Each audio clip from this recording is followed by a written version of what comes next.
వసుదేవసుతం దేవం కంసచాణూరమర్దనం దేవకీ పరమానందం కృష్ణం వందే జగద్గురుం. ఉద్ధవ గీతలోకి శ్రోతలందరికీ కూడా స్వాగతం, సుస్వాగతం. ఇంతకుముందు మనం చూసినప్పుడు ఉద్ధవుడు శ్రీకృష్ణ పరమాత్మ మహానిర్యాణం చెందుతున్నాడు అనేటువంటి విషయాన్ని తెలుసుకున్న తర్వాత చాలా బాధాతప్త హృదయుడై నాకు జ్ఞానం ప్రసాదించమని ప్రార్థించిన తర్వాత శ్రీకృష్ణ పరమాత్మ అతనికి యోగ పద్ధతిని గురించి వివరంగా చెప్పడం జరిగింది. ఆ చెప్పడం అయిన తర్వాత ఈ సంవాదాన్ని పరీక్షన్ మహారాజుకి సుఖబ్రహ్మవారు వివరిస్తూ ఈ విధంగా మళ్ళీ చెప్తున్నారు. ఇవాళ మనం అక్కడి నుంచి మొదలు పెడుతున్నాం. ఇంకా ఆ సంవాదంలోనే ఉన్నది వ్యవహారం. సో సుఖ మహర్షి ఈ విధంగా వివరిస్తున్నాడు. ఓ పరీక్షన్ మహారాజా, శ్రీకృష్ణ భగవానుడు ఇలా యోగి లక్షణాలు విశదం చేయుచుండగా భక్త సత్తముడైన ఉద్ధవ మహానుభావుడు కృష్ణ పాదార విందాలు సృజించి ప్రణామ శతాలు సమర్పించి తత్వజ్ఞాన ప్రాప్తికై మహత్వ ఆకాంక్షతో ఇలా సంప్రశ్నం చేశాడు. సో ఆయన నాకు జ్ఞానం కావాలని అడగటం ద్వారా అతను ఎన్నో విధాలుగా కృష్ణ పరమాత్మకి నమస్కారాలు చేస్తూ నాకు ఆ జ్ఞానాన్ని ప్రసాదించమని అడగడం జరిగింది అని సుఖబ్రహ్మ పరీక్షన్ మహారాజుకి చెప్పాడు. సో అప్పుడు అడుగుతున్న విషయాన్ని చెప్తున్నప్పుడు ఉద్ధవుడు ఏ విధంగా అడుగుతున్నాడో మళ్ళా మనం దీంట్లోకి వస్తున్నాం. ఏమిటంటే ఉద్ధవ ఉవాచ, యోగేశ యోగ విన్యాస యోగాత్మన్ యోగ సంభవ నిశ్రేయసాయ మే ప్రోక్తస్థాగ్య సన్యాస లక్షణ. భగవాన్ ఓ శ్రీకృష్ణ ప్రభు, తమరు సమస్త యోగ రహస్యాలు తెలిసినవారు, యోగీశ్వరులు, సర్వయోగాలకు తమరు ఆధారభూతులు, కార్యకారణ స్వభావులు, మూల విరాట్ స్వరూపులు. ఈ మాట ఒక్కటి మనం కాస్త తెలుసుకోవడానికి ప్రయత్నం చేద్దాం. మూల విరాట్ స్వరూపులు అనగా ఏమిటంటే ఆయన ఈ విశ్వమంతటికి కూడా మూలంగా ఉన్నాడు. విరాట్ స్వరూపం అంటే వ్యాపించి ఉన్నాడు. అంటే ఆయన బీజ రూపంలో తను లేని ప్రాంతం లేనట్టుగా విశ్వం అంతా కూడా వ్యాపించి ఉన్నాడు. సో మూల విరాట్ స్వరూపుడు అంటే అర్థం ఏమిటంటే ఆయన మూలంగా ఉన్నాడు, విరాట్ స్వరూపంగా విశ్వమంతా వ్యాపించి ఉన్నాడు. అటువంటి ప్రయోగం వేశాడు ఉద్ధవుడు. తమరు నాపై దయవుంచి పరమ కళ్యాణకరమైన త్యాగమయ సన్యాస రూపాన్ని ఉపదేశించారు. ఒక సందేహం ఉంది, నీవు అంతా చెప్పావు మంచిగా, ఎట్లా ఉండాలో, యోగి అన్నవాడు ఎలా ఉండాలో అదంతా కూడా మనం మొన్న చూసినప్పుడు చెప్పాం. ఏమిటంటే గుణ దోషాలు లేకుండా ఒక బాలకుడిలాగా ఉండాలి వాడు. తర్వాత అన్నిటికీ అంటి ముట్టకుండా ప్రపంచంలో జీవిస్తూ ఉండాలి. తర్వాత పరబ్రహ్మతత్వ విషయంలో వాడు అంటి ముట్టనట్టుగా ఎల్లప్పుడూ నిశ్చల నిర్మల హృదయంతో మునిగి తేలుతూ ఉంటాడు ఇటువంటి విశేషమైన లక్షణాలన్నింటినీ ఆయన నిన్న చెప్పడం జరిగింది. అవన్నీ మీరు చెప్పారు, బాగానే ఉంది, కానీ నాకు ఒక సందేహం ఉందని అడుగుతున్నాడు. దాదాపుగా ఈ ఉద్ధవ గీత అంతా కూడా ఉద్ధవుడు పరమాత్మ ప్రబోధం విన్న తర్వాత అతనుకు కలిగినటువంటి సందేహాల్ని అడుగుతూ ఉండడము, దాన్ని సందేహ నివృత్తి పరమాత్మ చేస్తూ ఉండడం జరుగుతూ వస్తుంది. ఇదంతా కూడా ఎందుకంటే మామూలుగా ఎవరైనా సరే ఒక విషయాన్ని అత్యంత శ్రద్ధతో విన్నప్పుడు దాని నుండి తనకున్నటువంటి అవగాహన ప్రకారం ఖచ్చితంగా ఒక సందేహం జనించాలి. ఇది ఇలా చెప్తున్నారే, నాకున్న అభిప్రాయం ఇలా భిన్నంగా ఉందే, ఇది ఎట్లా అనేటువంటి ఒక సందేహం వెలువడాలి. అప్పుడు అతడు ఆ విషయాన్ని ఆలోచిస్తున్నాడని మనకు అర్థమవుతుంది. ఏ సందేహం ఎత్తకుండా ఊరుకున్నామంటే మనం విని వెళ్ళిపోయామని అర్థం. సో ఇంగ్లీష్లో ఏం చెప్తారు, doubt is the sign of wisdom. So విషయం వాడికి అర్థమవుతుందంటే ఖచ్చితంగా దాని యందు వాడికి సందేహం రావాలి.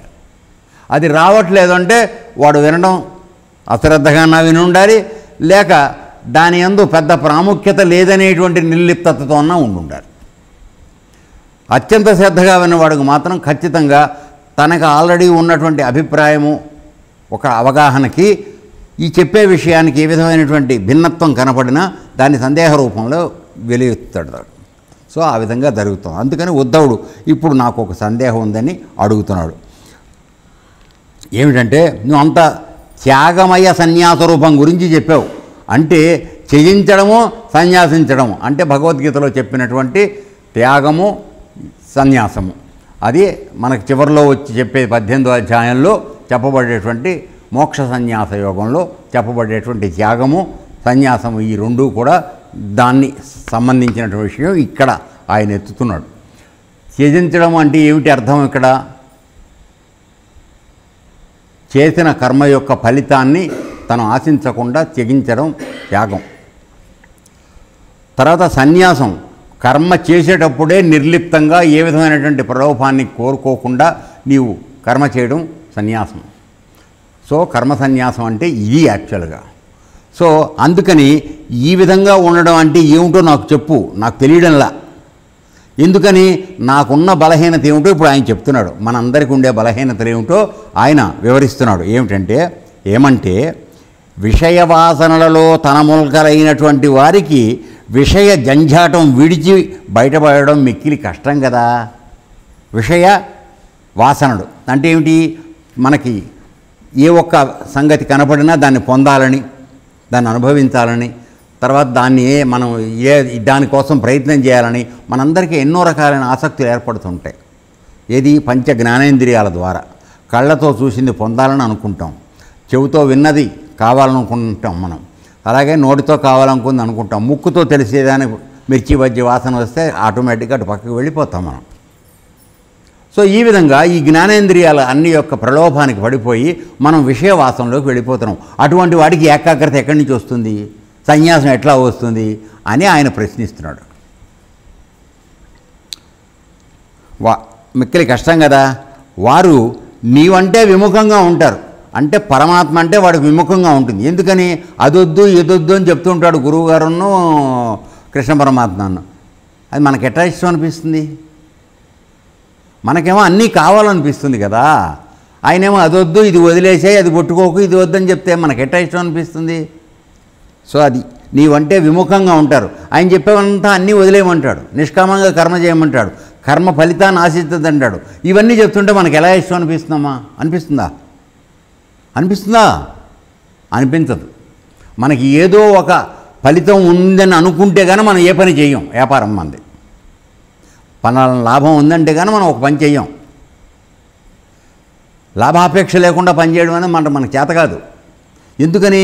ఆ విషయాల వాసనలో మనం అంతగా ఇరుక్కుపోయి ఉన్నాం. అందువల్ల దాని నుంచి బయటపడడం కష్టమైన విషయం. అదే మన ప్రాబ్లం ఏదైతే ఉందో దాన్నే ఉద్ధవుడు పరమాత్మతో అడిగి తెలుసుకోవడానికి ప్రయత్నం చేస్తున్నాడు. అంతే. ఎవరు దీని గురించి చింతించాల్సిన అవసరం లేదు, ఎవరు కూడా విముఖంగా అనుకోవాల్సిన అవసరం లేదు. ఎందుకంటే మన అందరిలో సహజంగా ఈ లక్షణాలన్నీ ఉన్నాయి. అది వారికి త్యాగం అన్నా యోగం అన్నా అసలు రుచించదు. ఇది వద్దురా అని చెప్పామనుకో వెంటనే కుదరదు. తర్వాత యోగం, కూర్చోండిరా కాసేపు, ఇక కూర్చున్న అరగంట 30 గంటలో బహుశా సిద్దిపేట దగ్గర నుంచి హైదరాబాద్ వరకు కూడా కనీసం వాడు ప్రయాణం చేసి వచ్చినే ఉంటాడు మైండ్తో కదా. ఇంకా వీలైతే అమెరికా కూడా పెడతారు, ఇంకా ఎక్కువసేపు కూర్చోబెడితే. సో అందువలన యోగం చేయమంటే ఎక్కడొస్తుంది ఇది?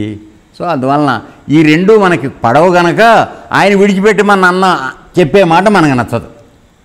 అర్థమవుతుందా? అది. తర్వాత వారు మంచి మార్గంలోకి రావడం అసంభవం అని నా నిశ్చితాభిప్రాయం. అర్థమైందా? అందువలన మనం మంచి మార్గంలోకి వస్తామనే మాట అబద్ధం అనే విషయం ఉద్ధవుడు స్వయంగా ఒప్పుకుంటున్నాడు. అందుకని ఆయన అన్నమాచార్యుడు చెప్తాడు, పురుషోత్తముడవీవు పురుషాధముడనేను ధరలో నాయందు మంచితనమేది. ఏమిటి ఆయనలో పరమాత్మలో పురుషోత్తముడు ఎందుకన్నాం? ఆయన మంచితనానికి ఒక సింబల్, ఒక గుర్తు, ఒక ప్రామాణికం. మనలో మంచితనం అనేది లేదు, అందుకని మనం పురుష ఆధములం. సో మూఢత్వంతో కూడు, ఎందుకంటే అది ఏది వదిలిపెట్టబుద్ధి లేదు, కనపడితే లోపల వేయటమే, అంతే పని. సో ఆ విధంగా అనమాట. ప్రభువు వీళ్ళ సంగతి చెప్పాడు కాదు, జనరల్గా చెప్పాడు. ఇప్పుడు నా విషయానికి వచ్చి ఆయన చెప్పుకుంటున్నాడు. ప్రభు నేను కూడా అంతే, వట్టి మూఢులను, నామతి మండ, నేను నాది అనే భావంతో నీ మాయలో పడి తిరుగుతున్నాను. అసలు ఈ ప్రతిదీ కావాలనే మాయ ఎక్కడి నుంచి వస్తుంది? పరమాత్మ మనల్ని సృష్టి చేసినప్పుడు పెట్టాడు మాయ. కనపడిందల్లా కావాలని అడగడం, అది లేదని తెలుసు, అది కాదని తెలుసు, అయినా దానిలోనే పడి తిరుగుతూ ఉంటాం. సో ఆయన పెట్టినటువంటి మాయ అంత బలమైంది. ఎన్నడు తీరవు ఈ పన్నులు పన్నిన నీ మాయా బహుళంబాయే, ఎన్నడు తీరవు ఈ పన్నులు పన్నిన నీ మాయా బహుళంబాయే. బాగా దిట్టమైన ఇంతలా మందం తీశాడు మాయ మన మీద. అందువలన అది దాటి మనం బయటకు వచ్చి నిజస్వరూపం తెలుసుకోవడం అనేది దాదాపుగా అసంభవం. అది సో నేను నాది అనే భావంతో నీ మాయలో పడి తిరుగుతున్నాను. కనపడిందల్లా నాది, నాకు కావాలి, అంతే కదా. వచ్చిన తర్వాత మన చేతి నుంచి జారిపోవడానికి ఒప్పుకోం, మోహం. అది అందుకుందామన్నది అందలేదు, క్రోధం. ఇట్లా ఒక గుణం తర్వాత ఒకటి మనలో బయట పడుతూ మనం ఆ విధంగా ఇరుక్కుపోతున్నాం. అది నేను దేహము అంటే నేను ఈ దేహాన్ని, దేహ సంబంధులైన స్త్రీలు అంటే నీకు భార్య ఎక్కడి నుంచి వచ్చింది? నువ్వు పుట్టి కొంత వయసు వచ్చిన తర్వాత భార్య వచ్చింది. అలాగే భార్యకు కూడా కొంత వయసు వచ్చిన తర్వాత భర్త వచ్చాడు, అంతే కదా. పుట్టగానే మొగుడు ఉన్నాడా? భార్య ఉందా? లేదు కదా. కొంతకాలం అయిన తర్వాత వచ్చింది. ఆ వచ్చిన కాడి నుంచి ఇక భార్య నాది, ఇంకేం లేదు ప్రపంచం. తర్వాత వీళ్ళిద్దరూ కలిసిన తర్వాత వచ్చేది సంతానం. సో నేను దేహం అనే బుద్ధి, తర్వాత నా భార్య నేను కలిసి ఇద్దరు కలిసి మళ్ళీ సంతానం. తర్వాత ఈ సంతానం ఇది కుటుంబం అంతా కావడానికి మనం చేసే పని ఏమిటి? ధన మాన మాయాజాలంలో మునిగి ఉన్నాను. అంటే ఇక్కడ ధనం అంటే ఆస్తులు కూడబెట్టుకోవటం, ఇక్కడ మానము అంటే అర్థం ఏమిటంటే దురభిమానం, అహంకారంతో కూడినటువంటి అభిమానం. నన్నేం అనకూడదు, నేను చాలా గొప్పవాడిని, నన్ను నిందించకూడదు, ఆఖరి గురువుగారైనా సరే ఆయన అనకూడదు, అదేనా. సో ఆ విధంగా అటువంటి మాయాజలంలో మునిగి ఉన్నాను. కనుక స్వామి తమరు ఉపదేశించే సన్యాసతత్వం ఏదైతే ఉందో నేను అర్థం చేసుకుని ఆచరించేలాగా వివరంగా బోధించండి. నువ్వు ఏందో చెప్పావు, వాడు జ్ఞానిలా ఉంటాడు, పిల్లాడిలాగా ఉంటాడు, అదిలా ఉంటాడు, ఇదిలా ఉంటాడు, అదే నాకు అర్థమై రావట్లా. నేను నా పెళ్ళం ఇల్లు బాకిలు తప్పితే నాకు ఇంకోటి తెలియదు. సో నా బుర్రకి అందేటట్టుగా చెప్పు అని చెప్పి మళ్ళీ అడిగాడు. పరమేశ నీవు భూత భవిష్యత్ వర్తమాన త్రికాల త్రిసత్య నిత్య స్వరూపానికి ఎన్ని విశేషణాలు వేశాడు చూడండి. అంటే పరమాత్మని ఏ విధంగా నిజతత్వాన్ని తెలుసుకోవడానికి ప్రయత్నం చేశాడో చూడండి. నీవు భూత భవిష్యత్ వర్తమానం 3 కాలాలు ఉన్నాయి కదా మనకి, మీకు తెలుసు కదా, పాస్ట్, ప్రజెంటు, ఫ్యూచరు. సో ఈ 3 కాలాల్లోనూ త్రిసత్య అంటే 3 కాలాల్లో కూడా సత్యంగా ఉండేవాడు ఆయనే. తర్వాత నిత్య స్వరూపానివి, నీ ఎల్లప్పుడూ మార్పు లేకుండా ఉన్నావు. ఇది కొద్దిగా చెప్పడానికి ప్రయత్నం చేస్తాను. ఏమిటంటే సపోజ్ మనకి 3 కాలాలు భూత భవిష్యత్ వర్తమానం, అది ఒకటి. రెండోది మనం ప్రతిరోజు అనుభవించేది జాగ్రత్త, స్వప్న, సుషుప్తి కదా. జాగ్రత్త అంటే ఇప్పుడు మనందరం మెలకుగా ఉన్నాం, ఇంద్రియాలన్నీ పనిచేస్తున్నాయి. సో శరీరము మనసు అన్నీ కూడా యాక్టివ్గా ఉన్నాయి, ఇది జాగ్రత్త అవస్థ. తర్వాత పని చేసావు, అలసిపోయావు, రాత్రికి పడుకున్నావు. పడుకోగానే శరీరం యొక్క ఇంద్రియాలన్నీ కూడా అలసట చెంది విశ్రాంతిలోకి వెళ్ళిపోతాయి. కాళ్ళు చేతులు పడిపోయి ఉంటాయి. కానీ మనసు వెంటనే నిద్రలోకి పోదు. దానికి కొన్ని ఆలోచనలు వస్తాయి. వాళ్ళంతా ఏం జరిగింది, నేను ఎక్కడ ఏం నొక్కేశాను, దాచిపెట్టడం ఎక్కడ చేశాను, ఇది అనుకున్నది కుదరలేదే, ఇట్లాంటివి రకరకాలు ఏవో వస్తూ ఉండగా మనసు ఇంకా పూర్తిగా విశ్రాంతిలోకి పోకుండా యాక్టివ్గా ఉన్నప్పుడు కొద్దిసేపటికి మనకేమవుతుందంటే స్వప్న అవస్థ వస్తుంది. అంటే ఏదో ఒక కలలాగా రావడం, ఫలానాది చేసినట్టుగాను, ఫలానాది పొందినట్టుగాను, ఫలానాది పోగొట్టుకున్నట్టుగాను ఏదో ఒక స్వప్నం రావడం జరుగుతుంది. ఎందుకని? ఆ స్థితిని అనుభవించేది కేవలం మన యొక్క మనస్సు. శరీరం ఏం చేయట్లా, అవునా? శరీరం రెస్ట్లో ఉంది, శరీరం ఏం చేయట్లా. కానీ సూక్ష్మ శరీరంతో నీ మనసు ఆ స్థితులన్నింటినీ అనుభవిస్తోంది. సో స్వప్నావస్థ. తర్వాత మూడోది సుషుప్తి. కొద్దిసేపు అయిన తర్వాత ఒళ్ళు తెలియకుండా నిద్రపోతావు. నువ్వు పిలిచినా కూడా పలకవు. అప్పుడు ఏమైంది? స్థూల శరీరము అంటే మన శరీరము, సూక్ష్మ శరీరం మన మనసుతో కూడిన సూక్ష్మ శరీరం, ఈ రెండు రెస్ట్లోకి వెళ్ళిపోయినాయి. ఇక తెలుసుకునేవాడు ఎవడున్నాడు? ఇప్పుడు అమ్మాయి నిన్నని పిలిస్తే అమ్మా భవానీ అని పిలిచాను అనుకోండి, భవానీ మెలకుగా ఉంటే కదా ఓయ్ వస్తున్నాను అనేది. ఆమె పూర్తి నిద్రలో ఉంది. భవానీ లేదు, భవానీ అని పేరుతో పిలిపించుకుంటున్న భవానీ యొక్క సూక్ష్మ శరీరం లేదు, రెండూ లేవు అక్కడ. నేను పిలిస్తే వినపడదు. సరే తెల్లవారు లేచిన తర్వాత ఏమే పిల్ల రాత్రి పిలిచాను కదా మంచినీళ్ళు కావాలని అడుగుదామని పిలిచానంటే, ఏమో గురువుగారు నాకు ఒళ్ళు తెలియకుండా నిద్రపోయానని చెప్తావు. అవునా? పిలిచింది నాకు తెలీదు, ఒళ్ళు తెలియకుండా నిద్రపోయానని చెప్తావు. మరి నువ్వు ఒళ్ళు తెలియకుండా నిద్రపోతే, మనసు శరీరం రెండూ లేకుండా పోతే, అది తెలుసుకున్న స్థితి నీకు ఎలా చెప్తున్నావు నువ్వు నాకు ఒళ్ళు తెలియకుండా నిద్రపోయానని? సో ఈ రెండు అవస్థలను తెలుసుకుంటున్నటువంటి అవస్థ ఏదో వేరే ఉంది. దాని సహాయంతో నువ్వు చెప్పగలుగుతున్నావు నాకు ఒళ్ళు తెలియకుండా నిద్రపట్టింది గురుగారు, బండ నిద్రపట్టింది, నాకేం తెలియదండి. అర్థమైందా? సో ఇవి మూడు అవస్థలు. అయితే ఈ మూడు అవస్థల్లోనూ నేను ఒళ్ళు తెలియకుండా నిద్రపోయాను పిలిస్తే నాకు తెలియదని చెప్పేటువంటి స్థితి ఏదైతుందో అది తురియం అంటారు దాన్ని, నాలుగవ స్థితి. ఈ నాలుగవ స్థితి పరమాత్మ యొక్క నిజస్వరూపం. ఎందుకని? ఆయన ఎల్లప్పుడూ మెలకుగానే ఉన్నాడు, అన్నీ చూస్తున్నాడు, అన్నీ లెక్కిస్తున్నాడు. ఎక్కడున్నాడో మన లోపలే ఉన్నాడు. అర్థమైందనా? సో ఆ తెలుసుకుంటున్న వాని యొక్క జ్ఞానంతో నీవు తెల్లారి లేచి నాకు బండ నిద్ర పట్టింది, నాకు ఒళ్ళు తెలియలేదని చెప్పగలుగుతున్నావు. నిజానికి నీ మనసు నువ్వు శరీరం లేకపోతే నువ్వు ఆంతరట్టే చెప్తావు, చెప్పలేవు కదా. సో మనస్సు కూడా నిద్రించిపోయిన సమయంలో తెలుసుకుంటున్నటువంటి ఒక శక్తి, అజ్ఞాత శక్తి ఉంది. ఆ అజ్ఞాత శక్తి ఈ యొక్క నిజస్వరూపం. ఇప్పుడు యోగంలో మనందరినీ మహానుభావులందరూ, మన గురుదేవులు వాళ్ళందరూ చెప్పేది ఏమిటంటే, జాగ్రత్తావస్థలో ఉన్నప్పుడు కూడా ఆ తురీయంలో ఎలా కనపడుతున్న విషయాల పట్ల ఏ విధంగా నిర్లిప్తంగా సంగత్వం లేకుండా అంటి ముట్టనగా సాక్షిగా పరమాత్మ ఎలా ఉంటున్నాడో అలా నువ్వు ఉండడం అలవాటు చేసుకో. అప్పుడు నువ్వు నన్ను చేరతావంటున్నాడు. నువ్వు అప్పుడు పరమాత్మ యొక్క స్వరూపం అయిపోతావు. కనపడిందలా నాది అనుకున్నప్పుడు నువ్వు వ్యక్తిగా అయిపోతున్నావు. అర్థమైందా?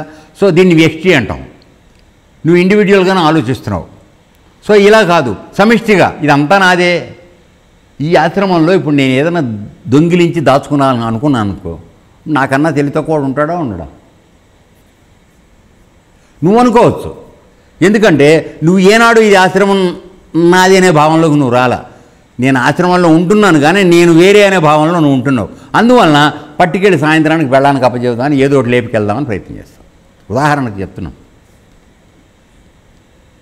సో నీకన్నా అది భిన్నంగా పెట్టుకున్నావు కనుక నువ్వు అది దాన్ని పొందాలనుకున్నావు. ఇదంతా నాదే, నేను ఎవడ పట్టుకెళ్ళాలి, ఎక్కడ పెట్టాలి, పెడుతోందంతా నేనే, చేస్తోందంతా నేనే, అంతా నాదే అయింది. మీరందరూ నా వాళ్ళే అయి ఉన్నారు. నేను ఎవరిని దోచుకోవాలి, ఎవరిని మోసం చేయాలి? అర్థమవుతుందా? ఆ భావనలోకి నువ్వు రావాలి. అప్పుడు నీకు జ్ఞానం వచ్చినట్టు గుర్తు. అందుకని ఇక్కడ ఏమంటున్నాడు ఆయన అంటే, త్రికాల త్రిసత్య, మూడు కాలాల్లోనూ సత్యంగా ఉన్నటువంటి వాడు, నిత్య స్వరూపానివి, ఎల్లప్పుడూ ఉండేవాడు. అందువలన ఆయనకి తెలియని విషయం లేదు. తెప్పగా మర్యాకు మీద తేలాడువాడు తెప్పగా మర్రాకు మీద తేలాడువాడు ఎప్పుడూ లోకములు ఏలేటివాడు తెప్పగా మర్రాకు మీద తేలాడువాడు. ఎప్పుడూ లోకములు ఏలేటివాడు. ఆయన ఎల్లప్పుడూ మెలుకొని ఉన్నాడు. ఆయన నిద్రపోవడం అంటే మనం చనిపోవటం. దయచేసి గుర్తుపెట్టుకోండి. ఆయన నిద్రపోయాడు అనుకుంటే మనం చనిపోవడం, అంతకని ఇంకేం లేదు. ఆయన ఎప్పుడూ మెలకుగానే ఉన్నాడు, సాక్షిభూతంగా ఉన్నాడు, అబ్జర్వ్ చేస్తున్నాడు. నువ్వు ఎక్కడెక్కడ ఏమేమి ఎత్తేసావు, ఎక్కడెక్కడ తీసి లోపల పెట్టావు, ఇవన్నీ చూస్తూనే ఉన్నాడు. సమయం వచ్చినప్పుడు అది కుండ పగులుతుంది, ఒక్క దెబ్బను అన్నీ బయటకు వస్తాయి. అర్థమవుతుందా? సో అందువలన ఎవరూ చూడటం లేదు కదా, నేను చేద్దామని అనుకున్నారో మనం పొరపాటు గోతిలో కాలు పెట్టినట్టే. చూసేవాడు మన లోపలే ఉన్నాడు. ఆ జాగ్రత్తలో మనం ఉండడం అలవాటు చేసుకుంటే మన వలన ఏ విధమైనటువంటి పొరపాట్లు జరగవు. అప్పుడు మనం పరమాత్మకి దగ్గర అవుతాము. ఇది రహస్యం. ఏనా? ఓకే. సో అతను అది చెప్తున్నాడు. తర్వాత నిత్య స్వరూపానివి, తర్వాత అబాధిత అచ్యుతమూర్తివి, అంటే ఏ విధమైనటువంటి బాదరబందీ లేకుండా ఉండేటువంటి అచ్యుతమూర్తి. అంటే చ్యుతము అంటే నాశనము. ఆయనకి నాశనం అనేదే లేదు, ఎల్లప్పుడూ ఉండేవాడు. అదే నేను ఇందాక మీకు పాటలో చెప్పింది. ఎప్పుడూ లోకములు ఏలేటివాడు ఆయనకి.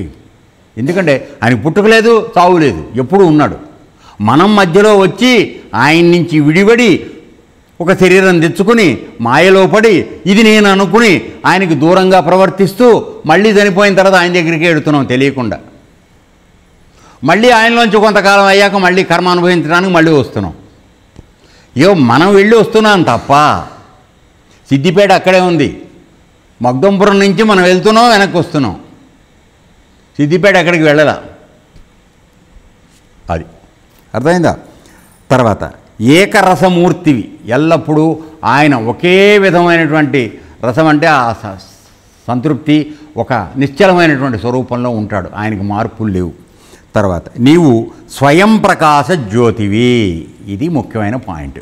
అంటే పరమాత్మ భగవద్గీతలో మనకు ఎన్నోసార్లు చెప్తాడు, నా యొక్క ప్రకాశముతోనే సూర్యుడు, చంద్రుడు, అగ్ని ఇవన్నీ కూడా ప్రజ్వరిల్లుతున్నాయి, వాటిని ప్రకాశం ఇస్తున్నాయి అని చెప్పి.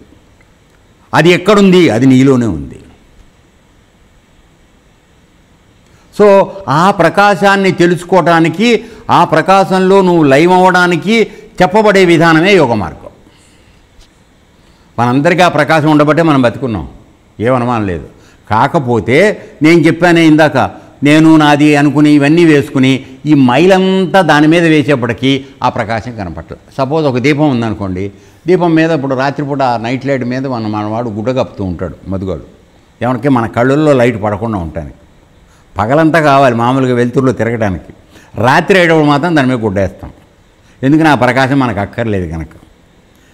సో మనం కూడా ఏంటంటే లోపల ఉన్న ప్రకాశానికి గుడ్డ కప్పుకుని, నేను నా శరీరం అనే గుడ్డ కప్పుకుని ఎప్పుడూ ఆ ప్రకాశం మనకు బయటికి రాకుండా మనం ప్రయత్నం చేస్తున్నాం. యోగం తెలుసుకున్నవాడు, ఎవడైనా నిజంగా కావాలనుకున్నవాడు ఆ తెర తొలగించుకుని పరమాత్మ స్వరూపాన్ని ఆ ప్రకాశంలో వాడు కలిసిపోవడాన్ని నేర్చుకోవాలి. దీనికి చెప్పడమే చెప్పబడుతుంది. ఆ విషయంగా అతను ఇంత తెలుసు అయినా నాకు ఇంకా తెలియదనే అమాయకత్వంతో మాట్లాడుతున్నాడు. ఇప్పుడు తెలియనివాడు ఈ మాట్లాడినట్టు మాట్లాడతాడండి? మనం మాట్లాడతామా? మనం మాట్లాడగలమా? లేదు కదా. తెలుసు కానీ వినయం. సో నీవు స్వయం ప్రకాశ జ్యోతివి, ఆత్మజ్యోతివి. సో ఇక్కడ ఉన్నటువంటి ప్రకాశం ఏదైతే ఉందో అదే మన యొక్క ఇది. నీ పుట్టిల్లు ఎక్కడంటే ఇక్కడ, ఎక్కడో కాదు. మీ అమ్మ నాన్న పేరు చెప్పకు, అది కాదు నీ పుట్టిల్లు. నీ పుట్టిల్లు ఇది. ఈ జ్ఞానం కలిగినప్పుడు నీకు సర్వప్రపంచం అంతా కూడా నీ వాళ్ళే అవుతారు. దానిలో ఉండమనే ఆయన చెప్పేది. Okay, right. ప్రభు జగద్గురు, నా వంటి వానికి దయామయుడవై ఆత్మతత్వం అర్థం అయ్యేలాగా బోధించే సద్గురుమూర్తివి నీవు. నీవు కాక దేవతాకోటిలో కూడా ఏ ఒక్కరూ లేరు. అంటే మొత్తం 3,50,00,000 మంది దేవతలు ఉన్నారని చెబుతారు. 33 కోట్ల మంది అని చెప్తారు, ఏవో రకరకాలు ఉన్నాయి మధ్యలో, ఆ లెక్కలోకి మనం పోవద్దు ఇప్పుడు. అంతమంది దేవతలు కూడా నీవు చెప్పినంత వివరంగా కరెక్ట్గా ఎవరు చెప్పలేరు. ఎందువలన అంటే బ్రహ్మాదులు కూడా శరీర అభిమాన దేవతల గుట చేత నీ మాయకు వారు మోహితులైన వారే. అంటే వాళ్ళందరూ కూడా శరీరాన్ని ధరించారు కాబట్టి, ఎవడైనా సరే గుర్తుపెట్టుకోండి, ఒకడు ఒక శరీరాన్ని ధరించాడంటే వాడి దగ్గర ఆటోమేటిక్గా మాయ ఉందని అర్థం. పరమాత్మ యొక్క మాయ లేనిదే ఒక శరీరం రాదు. అదే అమ్మవారు కలగజేసేటువంటి ప్రకృతి స్వరూపం.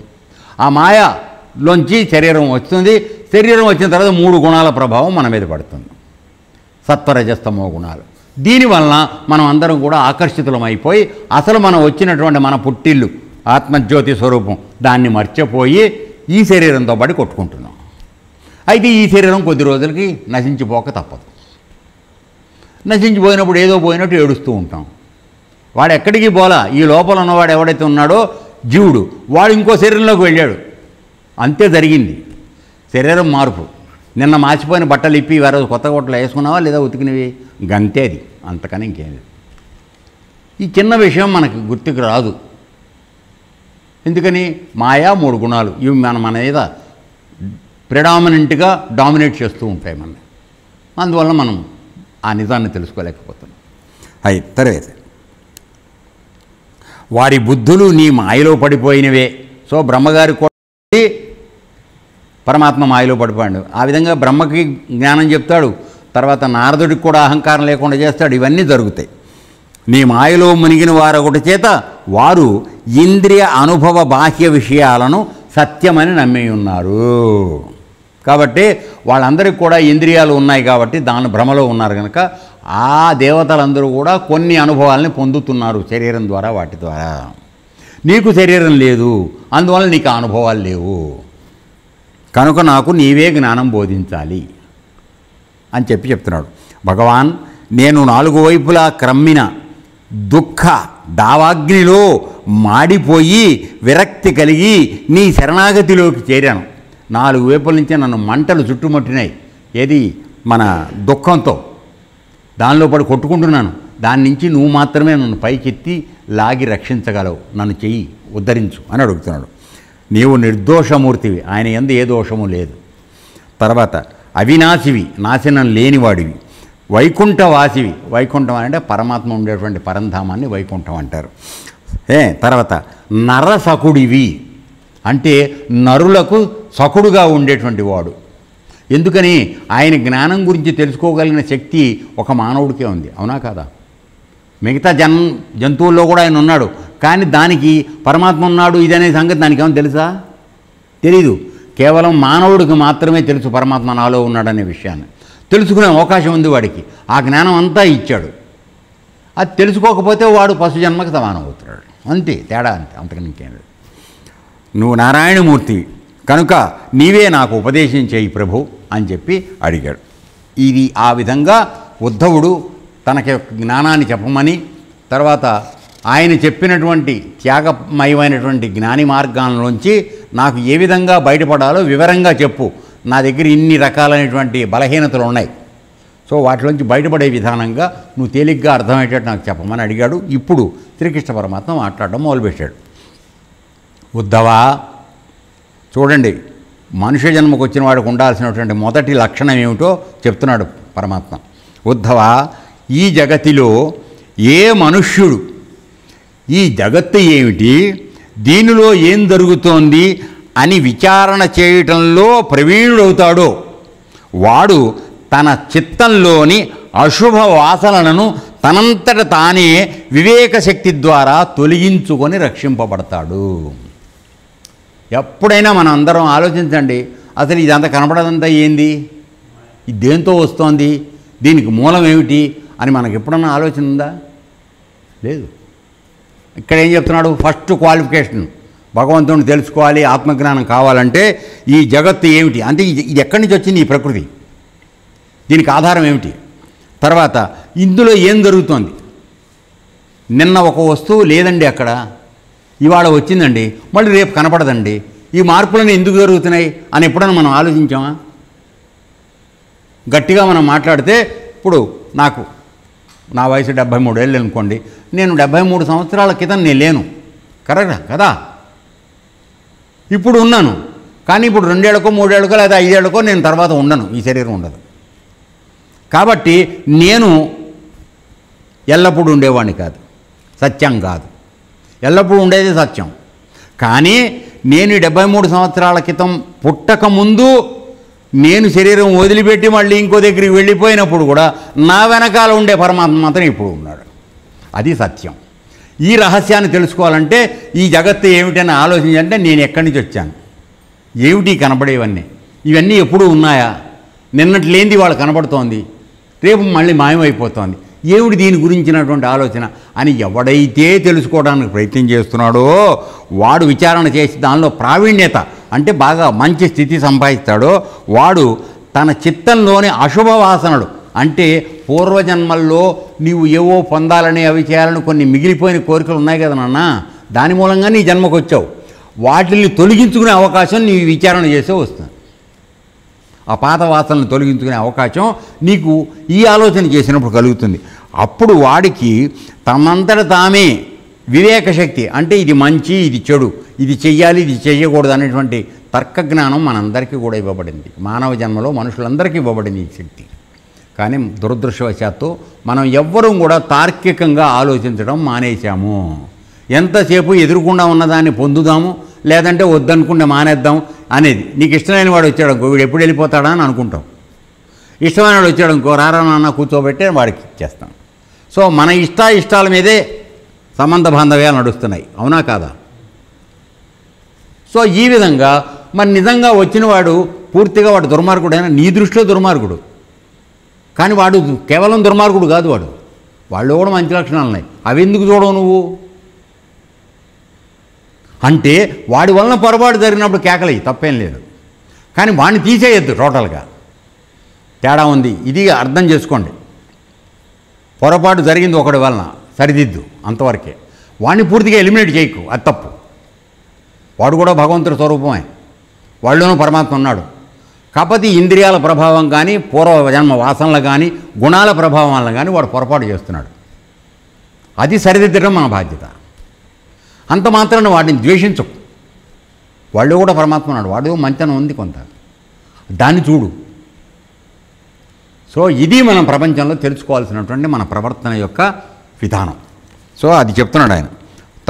వివేక శక్తి వాడుకుని వాడు రక్షింపబడతాడు అని చెప్తున్నాడు. పరమాత్మ కాపాడుతాడు వాడిని. ఎందుకని నువ్వు ఎవరితోనూ వైరం పెట్టుకోవట్లా, ఎవరిని ద్వేషించడలా మనస్సులో. బయట నోటితో తిట్టచ్చు నేను, అది వేరే సంగతి, కానీ మనసులో ద్వేషించకూడదు. మీరెంతసేపు ఏం చూస్తారో నా మాట చూస్తారు, మాట చూస్తారు తప్ప గురువుగారు తర్వాత కేకలేయడం అయిపోయిన తర్వాత ఏ విధంగా నిన్ను కాపాడుకుంటున్నాడు, నీ విధంగా ఏ విధమైన ఆప్యాయతని మీ చూపిస్తున్నాడు, అది ఎప్పుడైనా దృష్టిలోకి తీసుకున్నావా? లేదు. నీ అహంకారం నిన్ను అడ్డం వస్తుంది. నన్నంటాడా అనే దృష్టిలోకి పోవడం వల్ల మానవులందరూ జరిగే పొరపాటు ఇదేనన్న. సో అది సంగతి. తర్వాత సమస్త ప్రాణులలో విశేషంగా మానవుడికి ఆత్మయే తన హితమునకు అహితమునకు గురువు. చూసావా ఎంత క్లియర్గా చెప్తున్నాడు. సమస్త ప్రాణులకి ముఖ్యంగా మానవుడికి వాడి యొక్క ఆత్మే వాడి యొక్క మంచికి వాడి యొక్క చెడుకి కారణం అవుతుందని చెప్పాడు. అహితము అంటే హితం కానిది, హితము అంటే మంచిది. సో నీ లోపల నా ఆత్మశక్తి ఏదవుతుందో అదే ఇది. అంటే ఏమిటి? ఆ ఆత్మని నీవు సరైన పద్ధతిలో వాడుకుని పరమాత్మ యొక్క దీనితో ఇది జరుగుతుందనే జ్ఞానంలోకి వస్తే అది నీకు హితవు కలిగించేది, స్నేహితుడు అవుతుంది మన ఆత్మ. లేదు ఈ ఆత్మను తీసుకుపోయి మనసులోనూ గుణాల్లోనూ చొప్పించి వాడు తప్పు వీడి తప్పు అది ఎత్తేసేయాలా ఇది చేసేయాలా అనేటువంటి దృష్టిలోకి ఈ శక్తితోనే వాడుతున్నావు అనుకో, అది నీకు అహితం చేసేది. ఎందుకని మనస్సు కూడా నీ తప్పు చేసే పనులంటే కారణం మనస్సు. అది మనస్సుకు కూడా శక్తి, మూలశక్తి ఎక్కడుంది? పరమాత్మ దగ్గరే ఉంది, ఆత్మ దగ్గరే ఉంది. దాని నుంచి వచ్చే శక్తిని నీవు పాజిటివ్గా వాడుకుంటావా, నువ్వు పరమాత్మకి దగ్గర పెడతావు. నెగిటివ్గా వాడుకుంటున్నావా, నువ్వు దూరం అయిపోతావు. ఇది నీ యొక్క హితానికి అహితానికి మూలం ఆత్మే. అదే నీ గురువు అయ్యింది. అహితమునకు గురువు, అది హితానికి అహితానికి రెండింటికి గురువు ఆత్మే.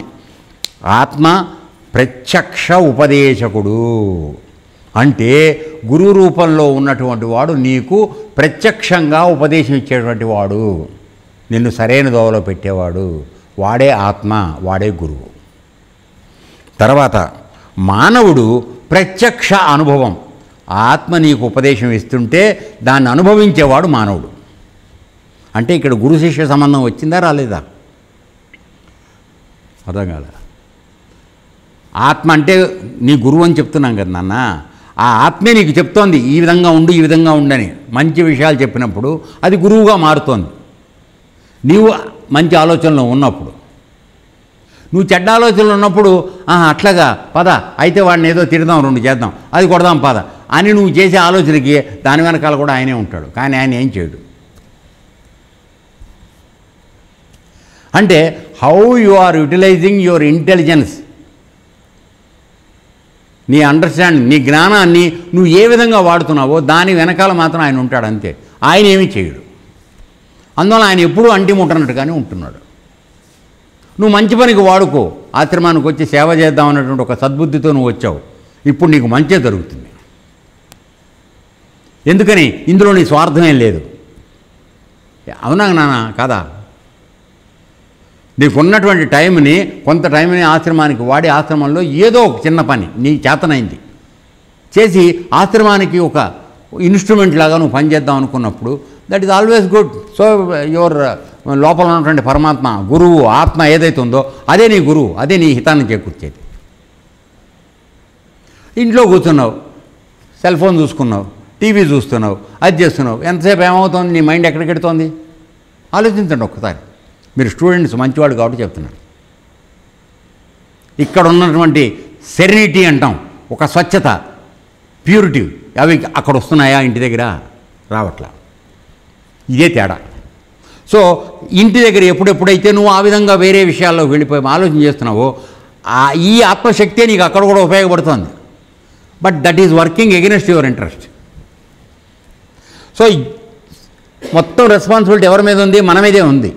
ఆ ఆత్మ ఇచ్చే శక్తిని మంచి మార్గంలో వాడుకుంటున్నామా, దాని యొక్క ఫలితాన్ని మనం పొంది ముందుకు పెడుతున్నాం, మంచి వైపుకి. మామూలు ప్రపంచ విషయాల్లోకి పెడుతున్నామా, దానిలోకి అది ఆధారంగానే ఉంది, కానీ మనం బ్యాడ్ రిజల్ట్ తెచ్చుకున్నాం. We're getting bad experience. నేను క్లియర్గా ఏమైనా చెప్పగలుగుతున్నానో లేదో నాకు అర్థం కావట్లేదు. తర్వాత అనుమాన విచారణల ద్వారా తన హితాన్ని అహితాన్ని తాను నిర్ణయించుకోవడంలో సర్వసమర్థుడు సుమా మానవుడు. అంటే అనుమానం, విచారణ అంటే ఒక విషయాన్ని తెలుసుకోవాలనేటువంటి విధానం. అంటే ఇది ఎందుకు కాదు, ఇది ఎందుకు అవుతుంది, ఇట్లా. సో దానికి ఏం చేస్తావు? ఒక అనుమానం ఏర్పడినప్పుడు దానికి ఒక విచారణ పెడతావు. గురుగారు ఎలా చెప్తున్నాడే, ఇది ఎందుకు కాదు, అది ఎందుకు అవుతుంది అనేటువంటి విచారణ ద్వారా పెడుతున్నావు. ఈ శక్తి ఎవరి దగ్గర ఉంది? మానవుడి దగ్గరే ఉంది. మిగతా జంతువుల్లో దేనికి లేదు. అది అంటే ఒక దోవన ఉందనుకో అటు పోతూనే ఉంటుంది. నువ్వు పక్కన నుంచి ఉంటే నీ వెనక నీ మీద నుంచే వెళుతూ ఉంటుంది. తోకకున్నటువంటి బురద కూడా నీకు వేసి కొట్టి వెళ్ళిపోతుంది. అంటే నువ్వు నుంచున్నావని కానీ ఆ బురద నీకు కొట్టకూడదని కానీ దానికి తెలియదు. అదే నువ్వు చేస్తావా? సో ఇక్కడ అనుమాన విచారణల ద్వారా తన హితాన్ని అహితాన్ని తాను నిర్ణయించుకోవడంలో సర్వసమర్థుడు. అంటే నీకు గనక సరేగా నీ బుర్రను వాడుకునే శక్తి ఉంటే నీవు మంచి పని చేయడానికి అది ఎల్లప్పుడూ ఉపయోగపడుతుంది. లేదు వక్రంగా ఆలోచించినావో ఇంకా ఎక్కువ వక్రంగా చేయడానికి తీసుకెళ్ళిపోతుంది. అందుకోసమే వాళ్ళ నాయకులందరూ స్వార్థంలో పడిపోయి అంతుదరి లేని దుర్మార్గాలు చేయడం జరుగుతుంది. ఎందుకని? వాడు దాన్ని అటువైపుకి తిప్పేశాడు తన యొక్క ప్రజ్ఞను మొత్తం. దానికి ఆయన సై అన్నాడు, మాట్లాడు. ఏమవుతుంది? మంత్రి గారి కొడుకులు వాళ్ళు వీళ్ళు అందరూ ఒక్కసారిగా 6 7 పటాపట్ లేచిపోతారు. సంపాదించిన దోషం ఏమవుతుంది? ఎప్పుడప్పుడు కొట్టక మాందు. అందుకని నిలబడి నీళ్ళు తాగండి, పరిగెత్తి పాలు తాగద్దు. మన వాళ్ళు సామెతలు చెప్పారు నాన్న. దాచేసుకుందామని చెప్పి ఓవర్ నైట్ నువ్వు అన్నీ చేసి కోటీశ్వరుడు అయిపోవాలని ప్రయత్నాలు చేస్తే ఆ ఫలితం నీ చేతిలో ఎవడో మోసపడితేనే కదా నీ కోట్లు వచ్చేవి. ఎరా అవునా కాదా? లేకపోతే నువ్వు కోటీశ్వరుడు కాలేవు కదా. సో నువ్వు కోటీశ్వరుని ఎవడో మోసం చేసి సంపాదించినప్పుడు ఆ వాడు పోయిన వాడు ఏడ్చుంటాడు కదా. వాడు ఏడ్చిన ఏడుపు ఎక్కడికి రావాలి? ఎవరికి తగలాలి? మనకే తగులుతుంది. అదే సింపుల్ లాజిక్, అంతే, అంతకని ఏం లేదు. సో ఈ విధంగా కాబట్టి వాడు అటువంటి సమర్థుడు సుమా ఉద్ధవా, సాంఖ్యయోగ విశారదుడు ధీరపురుషుడు ఈ మానవ జన్మలోనే ఇంద్రియ శక్తులు మానసిక శక్తులు గల నన్ను ఆశ్రయించి ఆత్మతత్వాన్ని పూర్తిగా సాక్షాత్కారం చేసుకోగలుగుతున్నాడు. సో ఇక్కడేమిటి సాంఖ్యయోగం అంటే మనందరూ తెలుసుకోవాల్సింది ఆత్మజ్ఞానానికి సంబంధించినటువంటి బ్రహ్మజ్ఞానానికి సంబంధించిన విషయం సాంఖ్యయోగం, ఆత్మవిచారణ. దాన్ని తెలుసుకున్న మానవుడు ఎవడైతే ఉన్నాడో వాడు ధీరపురుషుడు అంటున్నాడు. దాన్ని నేర్చుకోవడం తేలికైన విషయం కాదు. ఎందుకని ఆశ్రమంలో పటిక్కన అందరూ ముందుకు పడిపోతున్నారు? దాన్ని నేర్చుకోవాలంటే పట్టుదల కావాలి. ప్రపంచంలో కనపడే ప్రలోభాలకు పడిపోకూడదు. ఆశ్రమంలో కనపడి ఎత్తికెళ్ళిపోదామనే దుర్మార్గం రాకూడదు. గురువుగారు కళ్ళు మూసుకున్నాడు కదా దోచుకుందామనే దుర్బుద్ధి రాకూడదు. సాంఖ్యయోగం నేర్చుకోవాలంటే నీ దగ్గర ధీరత్వం ఉండాలి. ఎదురుకుండా అది కనపడుతున్న దాన్ని ముట్టుకోనటువంటి నీకు నిజాయితీ కావాలి. అది ఉన్నప్పుడే సాంఖ్యయోగం నీకు వస్తుంది. అర్థమైందా? సో అటువంటి ధీరపురుషుడు ఈ జన్మలోనే మానవ జన్మలోనే ఇంద్రియ శక్తులు మానసిక శక్తులు గల నన్ను ఆశ్రయించి, అంటే ఏమిటి, మనకున్నటువంటి ఇంద్రియాలకి మూలం ఆయనే, భగవంతుడే. తర్వాత మనసు ఆయనే. భగవద్గీతలో చెప్తాడు ఇంద్రియాల్లో నేను మనసునే అని చెప్పి. ఈ మనసు కింద ఉన్నవే ఈ ఇంద్రియాలన్నీ, 10 ఇంద్రియాలు. అయితే ఆ ఇంద్రియాలకి సగభాగం బయటికి ఎక్స్టర్నల్గా ఉన్నాయి. ఇక్కడ మీకు చెవు ఉంది. ఈ చెవు బయట ఉన్నటువంటి చెవు వినేది, ఇది మాత్రం డొప్పే. యాక్చువల్గా వినికిడి శబ్దం లోపల ఉన్నది, ఇన్నర్ డ్రమ్ అంటాం మనం, ఇయర్ డ్రమ్. సో అసలు వినేది అది పరమాత్మ యొక్క స్వరూపం. సో ఇది విషయము, అది విషయార్థము, ఇంద్రియము ఇంద్రియార్థము, సగభాగం. సో ఆ సగభాగం అసలు తెలుసుకుంటోంది. ఇది బయట శరీరానికి ఒక కప్పు, మనకు అందుకోవడానికి ఒక రిసీవర్. అట్లాగే కన్ను, ఈ కన్ను చూస్తోంది, కానీ ఈ కన్ను చూసేదాంతో ఏం అవ్వడంలా.